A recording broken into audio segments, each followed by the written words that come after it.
Let me start you off with a question. What do the Hyundai Creta, the Kia Seltos, the Maruti Suzuki Victoris and the Grand Vitara, the Toyota Hyryder, the Tata Curve and the Tata Sierra, the Volkswagen Tiguan, the Skoda Kushaq and the MG Aster have in common? Well, they all owe their existence to one car. You know, back in 2012, when this segment of SUV never really existed, the 4.3 to 4.5 meter SUV, Renault launched the Duster. It created this segment. It was the perfect car for people who like road trips, for people who wanted a compact SUV in the city with great space, and it drove really well. And of course, it set an absolute benchmark in ride and handling. But then it faded away. It was never updated. Now though, in 2026, it's back. And this time, it's not a cut price car. It's not something for the entry level segment. Because this time, Renault wants its crown back.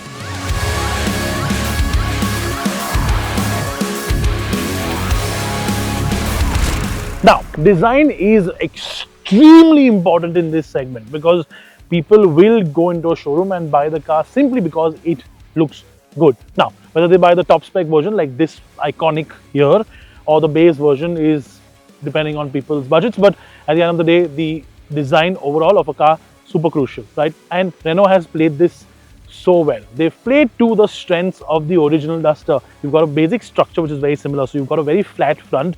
You've got this big plastic structure on the bumper which reminds me of the old Duster, especially with these triple vents. The older Duster had a great accessory add-on with these two fog lamps, I remember, in the original Duster. This sort of reminds me of that, but this is the production, like a standardized version of the car, not some add-on accessory. Now, as I said, this is the iconic, the top spec version, which means you get a few more add-ons, like a little plate on the side which says iconic. And in the Duster badging, you get this nice neon green highlight. But what I do like is how the headlamps are blacked out, because you can't really see much detail when they're shut, but you can actually see a little bit of daytime running light when they're actually on, and it looks quite cool. But my favorite part of design, now I was born in the late 80s, which makes me a late 80s and then an early 90s kid, and all my automotive preferences are from that era. I love that era of cars, which means I love stuff with a big power hump on the bonnet. Now, this reminds me of a Renault 5 Turbo. This reminds me of all the rally cars from that era. Audis, Fiats, Abarths, Lancia stuff, Delta Integrale. And this part, when you're sitting in there driving, and I'm going to put a shot, maybe that will take from my perspective driving. But when you're driving, this little crease here and the power hump looks so cool. Now, you might think I'm over-exaggerating something, but trust me when I say this, certain things just stand out in a car. This design element is one of them. This little bit, instead of just having a flat bonnet, this little change actually has made a big difference. Now, the older Duster was a clamshell bonnet. This is not. But trust me, this part, this really cool. Lot of similarities between this and the Tiguan in terms of a rear right bar design, isn't it? Yeah, I see it too. But well, overall, the Duster's rear design language is actually quite a bit of an evolution as compared to the original Duster. For sure, it doesn't look anything like the older Duster from the back. There are some similarities from the front that we've already spoken about, and a few on the side as well. But I think this is a great looking rear end. And again, as I said, yes, the car isn't as large as some of its rivals, especially when you compare the visual bulk of the Tata Sierra to this. But I think this is a bit of a sweet spot. I don't think I think there are rather a lot of people who want a 4.35, 4.4 meter long SUV as compared to the larger stuff that we will soon get, and we're already starting to get with the Seltos and the Sierra and the upcoming Creta. But tell me what you think in the comment section about the design language of the new Duster, and in the meanwhile, have you subscribed yet? If not, what are you waiting for? Go click on that button. We usually say things like, buy the top spec version if you can afford one. In this case, you really must buy the top spec version because this interior, especially if you are an enthusiast, is just absolutely perfect. Now, there's some fake carbon fiber trim everywhere, and normally fake carbon fiber looks rather rubbish, but in this case, Renault has done it really, really well. There's a nice depth to that weave. Now we know the weave is a printed weave or a dipped weave, but the clear coat on top of that printed or dipped weave actually looks nice. So does the nice deviated stitching on the dashboard and on the seats. And the seats, like every Renault seat before it, is fantastic. And I am very thankful to sort of tell you guys that if you put the seat in the lowest setting, electronically of course in this version, it doesn't rock like the original Duster used to. The original Duster had a huge design flaw which they never fixed. If you put the seat down all the way on the original Duster, it rocked back and forth on some sort of axis, and that was just really annoying, especially if you had to drive the car hard. Great steering wheel, typically as Renault does, the sort of audio controls are on the back here on the steering column. Very intuitive to use, and if you don't want to use those, then you can use them on the top here. You've got just on and off and the audio volume controls on the top. You've got actual switches for the AC controls as well, and you've got switches for everything else like the 360 camera, start stop assist and all of that. But the cool thing about this is not just those buttons, and the buttons are great quality by the way, even the window switches are great quality. The cool thing about this is the overall layout. It reminds me of an old BMW layout, like an E46 or an E36 or even an E30 or even an E90, where the screen was just tilted towards the driver a little bit. They still do it, but this is just more in your face. Again, the screen and the infotainment cluster are not in the same line, but unlike the E Vitara where it's a complete mess and it gets to you, in this case it's indented nicely inside, and that this digital cluster also is just very high quality. Overall, most of it appears to be high quality on the sort of face of it. There are some cheapy bits though, like the glove box lid opening sort of clip is really very mediocre plastic, and this sort of feels a little not up to standard. But overall, otherwise, you've got a nice cooled compartment below you here. Overall, it's very cool, or it's very well built, and I'm very glad that Renault has given a separate switch for this cloth cover and not a single switch where when you open it the sunroof just invariably does open up when you don't want it to. So in this case you can just hit that switch, which is different, and the cover opens up for the panoramic sunroof, which of course is something that everybody in this segment just expects now. I genuinely think the split between people driving the Duster and people being chauffeur driven in the Duster is going to be very skewed. I honestly do not think a lot of people are going to buy this if they are being driven around by their drivers or by their chauffeurs in India. Of course, you might see some segments, some people or some markets who do that, but I think most people want to drive this, not be driven in it. That said, seat space is a little lower as compared, definitely lower as compared to say the Sierra and the Seltos, but otherwise the seat itself is really nice. It's really sort of nicely contoured, just like the front seat is. Materials again are really good, really great. No cooling at the back here, no cooled or ventilated seats in the back, but overall decent headspace. This feels very airy. This panoramic sunroof is massive and it's tinted, which is nice. But overall, yes, the seats are sculpted, but again, seating space, leg space, not too much. Best suitable for two people at the back, although you can fit a third person in the middle, but you will be cramped.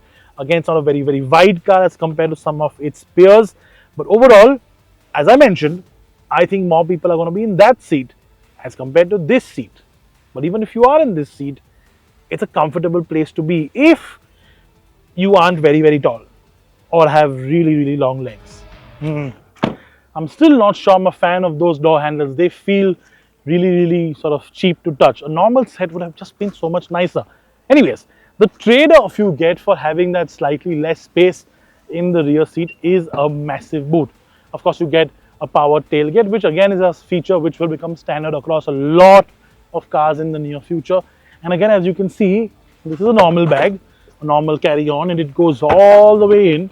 There's lots and lots of space. You can easily put two really large holiday suitcases, one on top of the other. And in fact, the Duster's boot has always been a great thing, because I remember carrying two massive chairs, my great-grandfather's wedding chairs to be precise, in the back with the seat folded flat from Pune to Mumbai in 2012, and the Duster just swallowed it up. So I think this has a lot of space in the back too, not only with the seats folded flat, but even as it is. Right, time to tell you how it drives, because originally there was nothing in the market that drove as well as the Duster.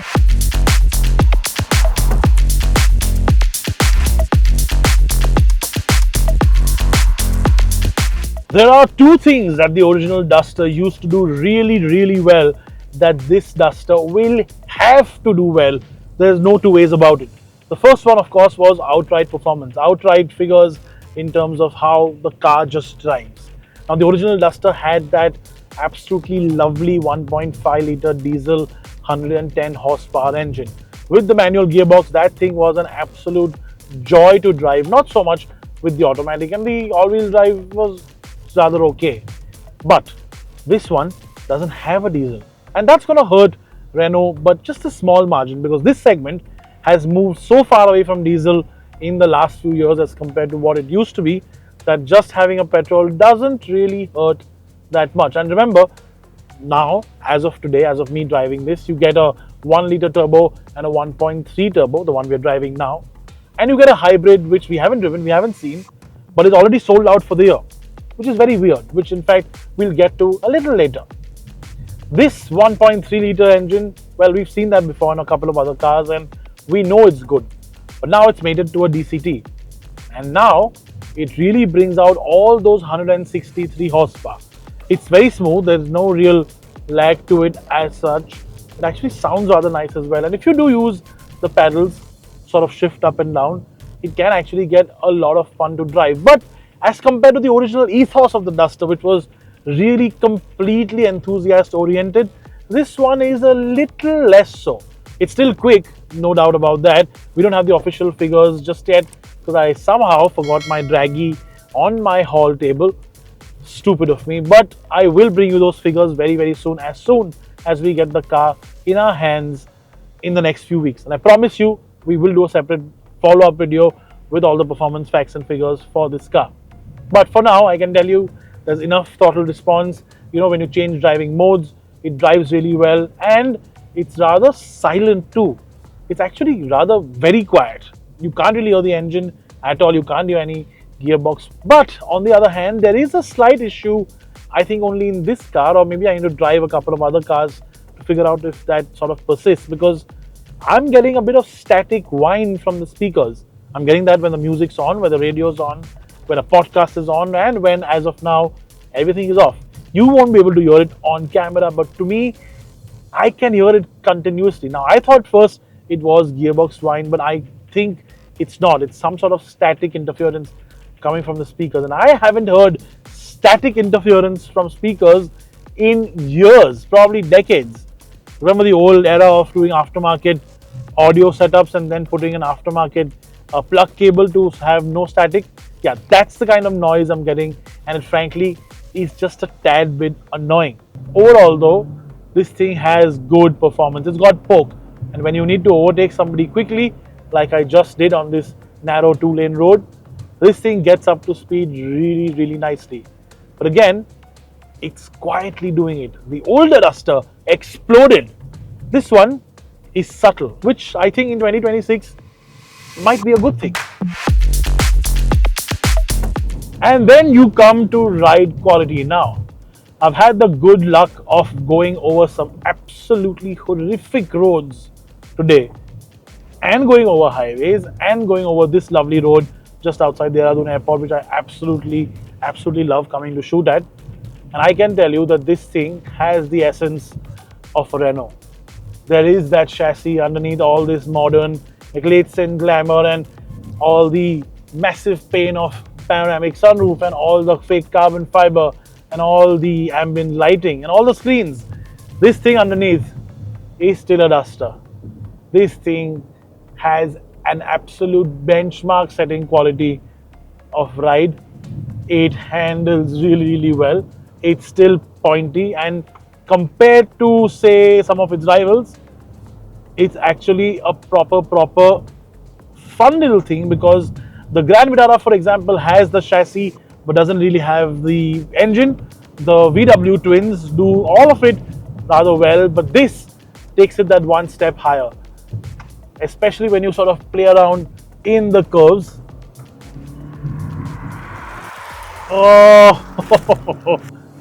good old Renault days, good old Duster days. My God, I must have put 40,000 kilometers on the original Duster when I had it back in 2012 or 2013. And this drives really, really well. Now, when I drove this car a few months ago in still a prototype stage, I drove it on a test drive. We were some of the few people who were invited to actually drive this in a sort of camouflage state. We weren't allowed cameras, we weren't allowed to talk about it, we weren't allowed to say anything. And on that test track, on this sort of open, sweeping road, you couldn't really put a finger on how it drove. I mean, fine, it accelerated well, but it's on real life conditions like this that you really find what it does, and it does it well.